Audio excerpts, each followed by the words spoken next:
Welcome to the Tracking Connections podcast, and thanks for listening. We feature voices from around the world, sharing stories of working intentionally with deep nature connection in ways that transform lives, families, projects, and communities. I'm Sarah. I'm Aiden. And I'm John. And we are your hosts from Living Connection First. Hello, this is Jon Young, and thank you for tuning in to our Tracking Connections podcast. And today I'm solo, but my guest today is going to tell a story, share a bit about his life, and speak to what Dr. Bill Sutherland from the Toronto area likes to call the impoverishment that we experience in modern times. And when he speaks to an impoverishment, he speaks specifically to the lack of connective cultural norms, that a lot of the norms that we experience in modern times, and I'm not making this up, I'm hearing this from people all over the world, that what's taken for granted as normal is a fairly disconnective kind of consistent inertia, that if we're left to our own devices, there isn't a culture that's going to connect us to ourselves, to the earth, and to one another. And if you're hearing this podcast and you're saying, well, that's not me, I have a great culture, well, blessings on that's happening for you. Because there are pockets of it left all over the world. I mean, if you grew up in a traditional culture somewhere, it doesn't always have to be an indigenous traditional culture. You may have experienced a lot of powerful threads that connected you beautifully to other people and to the natural world. And I think a lot about my own ancestry from Ireland and my Irish family that were super connective, really great with connecting, me and my cousins and my sister to nature as children, and connecting to each other, with storytelling and jokes and shared music and, just a general sort of desire or sort of, cultural momentum of being people together and really supporting each other, so it's not that culture's gone everywhere, but a lot of people are out there saying, man, I'm really, I just don't have any support. I don't have elders. I don't have aunties and uncles. I don't have that for my children. And I long for that. And so that's what we're going to look at today. So my guest today is Arnaud Gagné, and just a little background on him. He's a graduate of the Naturalist Training Program that we spoke about in our first episode, which we called for many years the Kamana Naturalist Training Program. And Arnaud went on the journey and committed himself. He's a very self-motivated person for 8 years until he graduated that program. And since then, he's been involved in the holistic tracking program, which we call the Shikari Tracker Training Program. And he's a very passionate holistic tracker. He's been around Art of Mentorings for many years. He, was first obviously a participant in the experience, and then he worked his way up to being a staff and a leader, and worked for the Wisdom of the Earth School as a mentor. He's a talented nature connection mentor. And with his wife, Kristyna, and son, Nolan, they offer and support mentoring through their project Connection Pathways, which is aimed at families with young children. But Arnaud also serves as a mentor for many adults, and he's a wonderful person. And he's born in Belgium, but was only there for a month, and he grew up in Quebec, Canada. He's now in Nova Scotia. But Arnaud loved to participate in lots of outdoor activities, including, a lot of sports: baseball, skateboarding, snowboarding, skiing. At the age of 20, his older cousin called him out west, and following his passion for snowboarding and spending time with his older cousin, he encouraged Arnaud to become a ski and snowboard instructor and work towards becoming a mountain guide. And Arnaud had his first experience leading teens in the wilderness, where he experienced that deep earth time, that slowing down and really becoming present, and awakened to calling. And all this happened before he discovered Kamana, but he was feeling something, and he wasn't shy to talk about wanting to take this deeper to everyone who would listen. And someone did, and offered Arnaud a book. So Arnaud, welcome to Tracking Connections podcast, and thanks so much for being willing to tell your story, because it's such an important one. Pick up from where someone handed you a book. Tell that story a little bit for us. Yeah, thanks, John. Yeah, the book. It's like the book I had been waiting for my whole life until then. It was two books actually, two books at once, and then came more and more books of the same series. What had prepared me for receiving that book, though, I think is all the things that you talked about, like growing up in this kind of what most people would call normal, but fairly disconnected life, but somehow having these little tidbits here and there through all the time I had spent outdoors and living in the country. And that my cousin that you mentioned was really important, because now I realize that was the mentoring that I got. So I got to taste what mentoring was, somebody older who really cared about me around something that we were both passionate about, which was skiing and snowboarding and mountain biking and skateboarding and other sports. And somehow he planted that seed.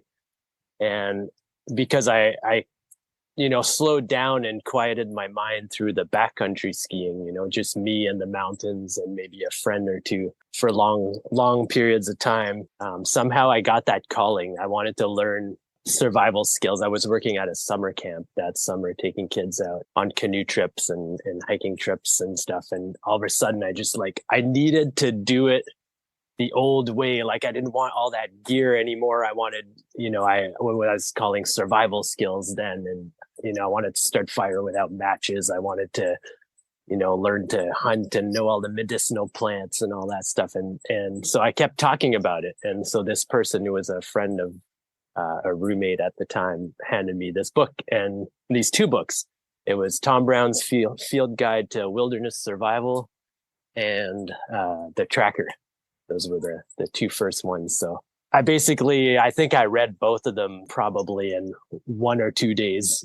Just like as soon as I started, it was off, and then it, really awakened something. And I came back, I was like, got any more of these? And so she handed me, I think the next two were Grandfather and the Field Guide to Living with the Earth, and then Nature Observation and Tracking and Awakening Spirits, and all these books by Tom Brown. And I just all of a sudden this switch kind of turned on, and I just went in a complete different direction. Like I was really into rock climbing at that time, which was also really a mind quieting exercise. And I even remember Tom Brown mentioning, this exercise of getting to know a stone, and how you couldn't tell a rock climber to go do that because they spent so much time intricately with the stone. So I kind of had that passage into another world. And I started spending all my time practicing what was in his books. I would read about all the survival skills, and I would try it all myself. But at that point, I was by myself. Nobody I knew. I lived in Whistler, which is a huge ski town, and that's what people are into. They're into the outdoor pursuits, but nobody was into this stuff. And so I kind of just went on this really solo journey. And this same person is also the person who had told me about Kamana. So that was kind of in the back of my mind. And yeah. And I kind of laugh now too, because when she told me about Kamana, she told me about you, Jon, and you were in Washington at that time at Wilderness Awareness School.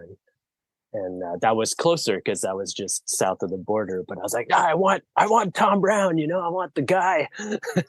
But he's all the way in New Jersey. And it's so amazing that actually the work that you did was what I was really meant to go. And I think the next part of the journey will explain that, because it was really about how nature brought me back to the people. Yeah, that's good. That's a wonderful pointer to what I wanted to say next, which is, I spoke a bit about the cultural deficit that we experience, that impoverishment that Dr. Bill talks about. But let's talk about the positive. The job of a good culture is to connect people.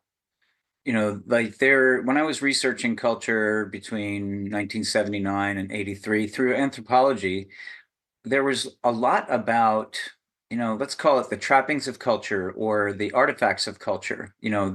There was a lot about the art and about the stories and about the music, but they were kind of focusing on the what of culture, what are the things that happen? But there was almost nothing. If you go to Wikipedia and if you look up culture and you go through all those pages, by the time you're done looking at it, you'll sort of feel like you know less about culture than before you started, because it's not really talking about the function of culture. What is culture doing? Why is culture helpful?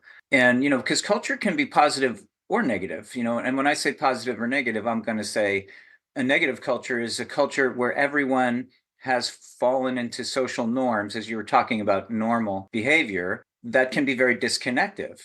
So if there's a very well established culture of disconnection, well, people who grow up in that are not going to get the benefit of connection. But for hundreds of thousands of years, it was critical for people living close to the earth to have a culture that connected every single child to the natural world around them. And I mean deeply, like to all the animals and plants, especially the things that could really hurt them. So they could develop that relationship and then be safe because they would know how to respond and move in a competent way within that relationship. And also the things that really support life, the things they need for food, for medicine, for the materials they need to build the things they need to have a good life, right? So, you could say the mandate of these ancient cultures is to connect everyone to themselves so that they really know themselves. They know how to stay in the present moment because that's super critical when you're living close to the earth. Super nourishing as well, even if you're living a modern life, having those experiences that you described, Arnaud, of what rock climbing did for you, that those long periods of silence and focus with your senses and, what that gifted you, right? So it doesn't even have to be a mandate to keep you alive, but in modern times, it brings the benefit, the well-being that comes from being able to hold the present. So connecting to yourself and being aware when you're in that state of connectedness versus when you're not is really critical. And I've noticed when I spend time with the San Bushmen that everybody is super aware of themselves and how they are relating to others in the world, the people and the natural world. They're very aware of the energy that they put out, so they don't create bird plows and, so they can hear the bird language around them. They're very, very attuned. So the job of a good culture is to connect us to ourselves, to each other, and to the natural world. And as we'll talk about in another podcast with our guest, Matt Goff, he talks about those as the three legs of the stool of well-being, that you have to have all three of those in balance. Ultimately, a powerful culture, especially one that's close to the earth, will connect people to ancestors and to the future generations and instill this sense of care for the earth and the other people, and especially let's leave it better than we found it. Let's care for the future generations as well and leave them a good earth to inherit, right? So these are all things that a culture does. So the job of a good culture is to connect us to one another, to ourselves, to the natural world, all the beings and elements and seasons and things like that, as well as awareness of ancestors, awareness of unborn, and then the awareness of mystery. These are all things that come out of a good culture. So I'm going to stop there because, going back to the cultural deficit, we think about how little support there is in the structures of modern life to do the things that a good culture is meant to do. So that's where I want to hand it back to you, Arnaud, to tell a little story about, your awakening into culture. Well, yeah, until I found, Kamana and all those things, like I had a pretty that normal upbringing, the normal that you were alluding to, that's, actually was really disconnected, like I was depressed as a teenager, and, that my whole time through school, and most of the things I was thinking about was like, how could I not be there? Because I really didn't want to be there. But I didn't really know where I was supposed to be until I really found nature in the way that Kamana brought me into nature in this timeless way, and building those we talk a lot about the ropes of connection, and I'm sure that'll be a topic at some point. But just how these you develop these relationships that become these really powerful interactions with the other beings, the animals, and the birds and the trees and the plants and the place, that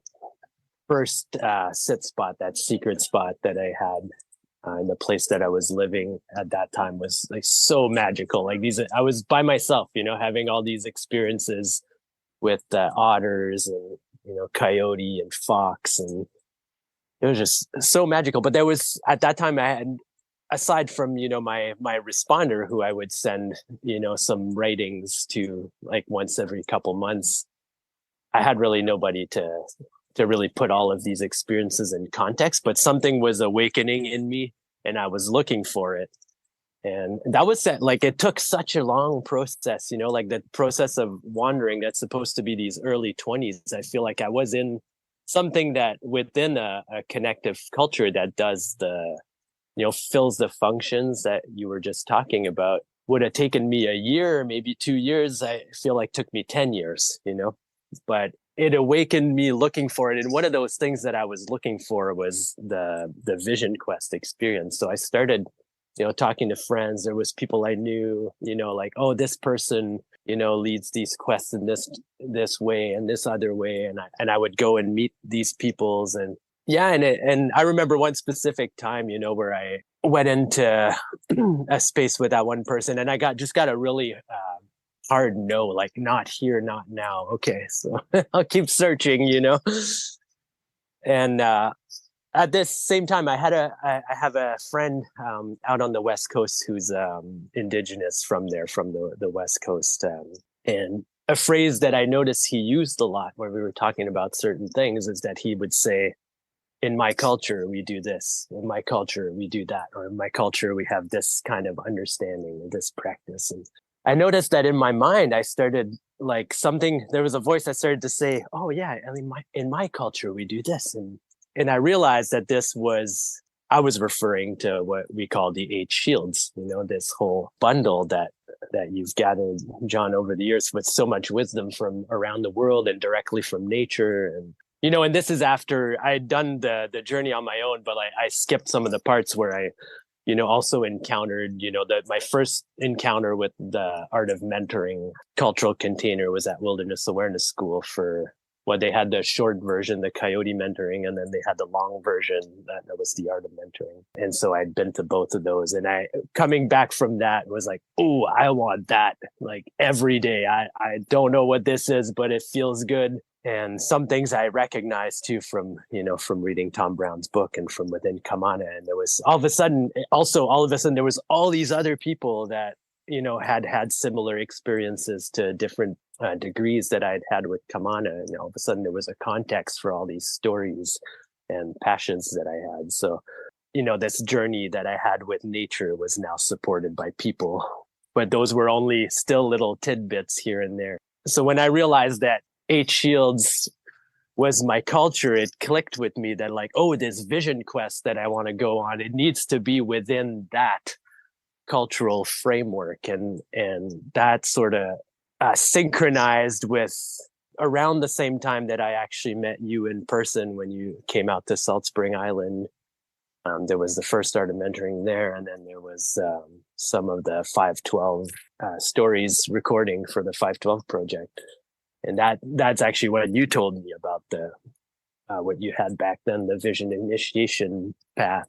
Then through you, I met Sal Giancarelli, and so that's how I ended up going out. And that vision quest for me, I realized in the end, like I already was guided towards this vision. Like I wanted to help people, like exactly what you were saying. I want to help restore a culture that supports people to be connected to nature, to themselves, and to each other at all ages and stages of life. And I knew that there was barriers in the way, that there was blocks that I needed to help, have help with removing, and that I wasn't actually searching for what I was to bring to the world. I needed the help. And what actually I came to call this quest was my commitment quest. And that was the moment that I committed to this as like a way of life.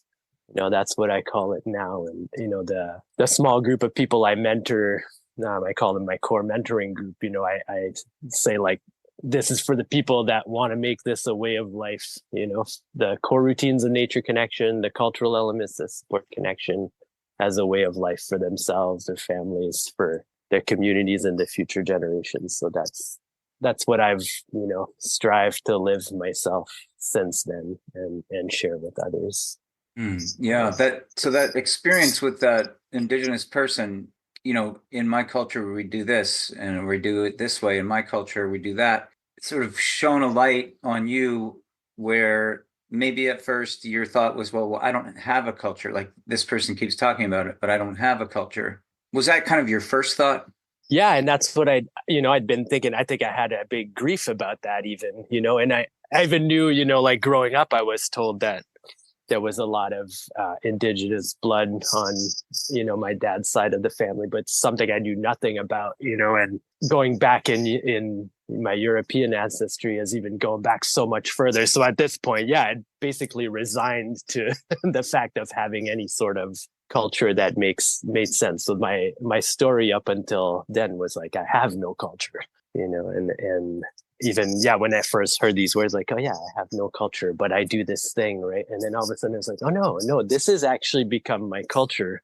But it's not as cut and simple, that as like, now I have a culture, because that would be, then this is what I'm realizing, like now too, reflecting on this stuff is like, yeah, if we do all these practices and we, restore some of these functions and put them in place. And, I know I've heard you use the word, duct tape, the duct tape generation. And that really speaks to it for me. It's like we're trying to put these pieces back together. But like I take myself, for example, I've had all these experiences. I have deep nature connection and, I know a lot of the pieces that need to be restored, but I also grew up not in that connective framework. So there's like always like residues that I see. But now at least I have the awareness to see that they're coming up.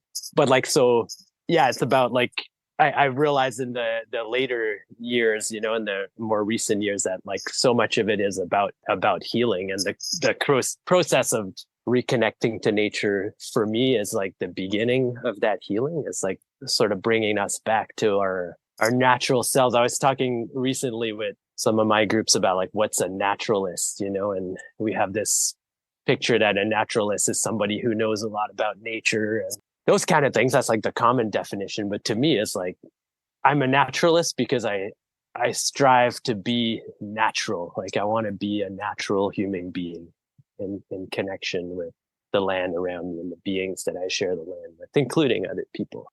I want to access the nature that's in me. So I think that's like an important beginning to being able to restore a culture, because my feeling is that connected culture comes from people being natural, and of course they help people to be and remain natural, because my belief is that we're born that way, that the culture will either help us stay that way or, in the case of sort of dominant culture nowadays, it, in my opinion, seems to steer us in the other direction a lot of the time, maybe not always, but. Yeah. Well, my partner, Sarah, who she talks about the entrainment, that we receive in that modern culture, that takes us away from that, what we're born with, what Tom Brown likes to call our birthright. Right.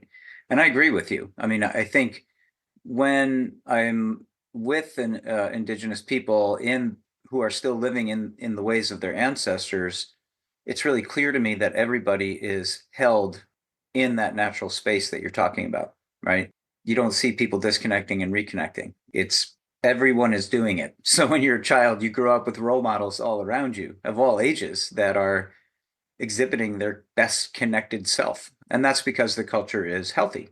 And I find your description of, you didn't quite say it like this, but I think this is what you're saying, that when we reconnect with nature and we rediscover that connection, like your beautiful story about rock climbing and feeling that presence, and that's sort of like the birth of something or the rebirth of something within us, right? And then that becomes precious to you, and then you want to keep growing that. And Kamana, which literally gives you so many exercises to go out and build a relationship with this tree and this bush and this insect and this bird, all around your sit area, and that you go to your sit area every day if you can, and you journal about it. So you're connecting to nature, but you're also connecting to yourself. And as you were saying, you start to have this realization about yourself. Oh, this is the old me, the disconnected me that's jumping up right now in my consciousness. And oh, I recognize that. So that's kind of what we mean by self-connection, right? So you're talking about that three-legged stool or the three-legged tripod that Matt refers to. We need to be connected to nature abundantly, so we have that channel of creative energy coming from the earth through us that informs us. Because Eight Shields isn't a culture. Eight Shields is a set of principles and practices and a map of what healthy culture possesses. And then when we look at it, it's like a mirror. I like to call it the eight-sided mirror, because you look at it and you're like, oh, wow, there aren't aunties in my life. There aren't uncles. There aren't elders. The younger children in my life don't have older brothers and sisters or cousins who are leading them on the journey. So it gives you a map, like the art of mentoring map, as we call it, that shows what a healthy village looks like and what a healthy culture in a village looks like. And then there's the principles. It's like, okay, well, one of the principles, for instance, is, when we begin to build community around nature connection, which almost everyone does invariably, they go so far on the nature connection journey and they start to say, where are my people? I long for company, right? And then they start to look at, well, what does it mean to call people together? And how do I bring people together around nature connection?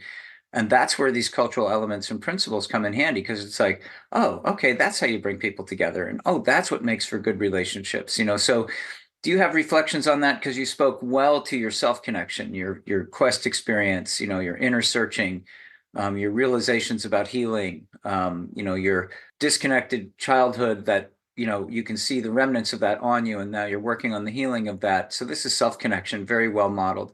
You're obviously modeling deep nature connection. What did you start to realize about the people connection piece, that cultural side? Well, I think because the first part of my journey was not directly, supported by real live people, I think I had to dip a little bit away from people for a while, which I actually think is not necessary, but it was the case for me because I went on the journey alone. And, I think a lot of people do have that experience sometimes. Like, nature gave me like the safety, and nature I could be myself and all that. But something happened, and I didn't even expect it to come, but like I can remember a time where things started to happen. Like I could start to feel people, like just like I was learning bird language, and there's body language involved and energetics, and all of a sudden I could really read people's intentions and things like that a lot more than I had been able to before. And I think that actually really helped my interactions with people. So like that is also the time where I got called back to like, oh, I actually really want, like, I love people and I want to, bring people together. And it started with me wanting to share nature connection with children. And, then it led to later on, I always say that I work with adults, but for the children, because we need to be there, and I think of like journeys like Kamana, like my son, he's doing Kamana right now, but he doesn't have binders, he's just getting out there and building the relationships because I have a way to pull him through that. But I think this ability to, really feel what different people are about allowed me to feel safer among people and just actually surround myself with the people that I feel really good around. And I think that's like one of the things that I think is powerful is to like start small, like the way I see it is like, okay, I bring connection myself, I bring connection my family, and then we surround ourselves with, just the people that I guess are ready to, or just have are kind of on the same sort of journey and that we feel good around. And then there's little circles. I imagine little circles forming like that all over the place and growing. And I think I've heard this like within even prophecies, that there was going to be a time where these small circles would find each other and just grow and grow and grow. And then all these kind of disconnective structure would just melt away, just without anybody having to fight anything, And so I like to hold that vision for the people connection. And I came across something not too long ago, and I know Darsha Narvez too, John, and she's done something really cool called the Evolved Nest, which was how all mammals have evolved to raise their children. And I got really interested in that because my son is 3.5 years old, So it's really that stage. But as a little side note to that, I found something that they had on worldviews, which I think is actually really important for people connection, is like, how do we see the world? And it just compared these 30 points of manifestations of common indigenous worldview and common dominator culture worldview. And it's just really interesting to see like how when you look on the indigenous side, it's a lot of the things like, the things from the dominator culture were things I'd received like from, being in school and things like that, like, and on the other side were like these things that grew in me through nature connection. And if I just like some examples are just like empathy and like courage and fearless trust in the universe and, cyclical time and just like words as sacred and truthfulness as essential. They're just like these different things that really make people interactions really rich and that we can really get that way of being. Yeah, maybe my journey was to learn to be natural in nature so that I could actually be natural with people. And then it comes being naturally then comes naturally. If that makes I love that. sense. Yes, of course it makes sense. Yeah. Yeah, that's a wonderful share there. And your vision, like I hear you speaking from this place that I was speaking from in our first episode, where I was talking about sitting around with my 16, 17, 18-year-old friends, and that was around the time when Tom Brown went off to write his first book. And, he kind of disappeared from our lives. And what me and this group of friends had in common was that though, hardly any of those friends had the deep passion and commitment to going to my sit spot every day and spending all the time tracking. And, essentially I was on the Kamana journey with Tom mentoring me. They weren't as into that as I was, but the influence that Tom had on them, because he was the scoutmaster of a small Boy Scout troop, and there was a handful of young men that grew up together with Tom's influence. He didn't tell us what to think. He didn't tell us to be environmentalists. He wasn't passing his values and ethics on to us in any way. He was simply using good mentoring to get us to discover the beauty of the earth. That's what he was doing, right? He never put his opinions out. He just asked a lot of good questions, told stories about his growing up with grandfather, but didn't really try to transmit his values to us, which I appreciate about him. He's very thoughtful that way. We were 16, 17, 18, sitting around a fire one night, and we all missed Tom, and we were all talking about all the good times we had with him over the last 5-6 years. Everybody was expressing this deep remorse, this deep sadness, this deep frustration and anger with modern society, because this 3,000-acre wooded area that we all played in growing up together, which at the time we did not know it was private property, and we didn't know it was slated to be developed someday. We had no idea. As far as we were concerned, it was just the land that belonged to everyone, that kind of feeling, right? And it was getting bulldozed, and there was all these beautiful places that we grew up around that were all getting turned into parking lots and gas stations and convenience stores and shopping centers. And everyone was like really deeply hurt by that. But we also realized, because who was sitting around that fire that night back in one of the camp spots that we shared with Tom for years, who was present that night talking about it were only people that had grown up around Tom. And we were all talking about the fact that our peers, our friends in school, they thought we were kind of immature or stupid or foolish in our views, like, well, modern progress, why do you guys, waste so much time hanging out in the woods, like, who cares, right? It's going to be so cool to have the shopping center, like there was such a difference between those of us who were connected, didn't even know we were connected, versus those who were not. That's what launched me on the quest to understand what was it that Tom had done for us and how can we do it for others, right? But he never said to me, Jon, think of what I did for you and how you can internalize that and figure out how to do it for others. He never said that. It came from my core. It came from my heart. It was like a longing that rose up in me. It wasn't something that came from an idea.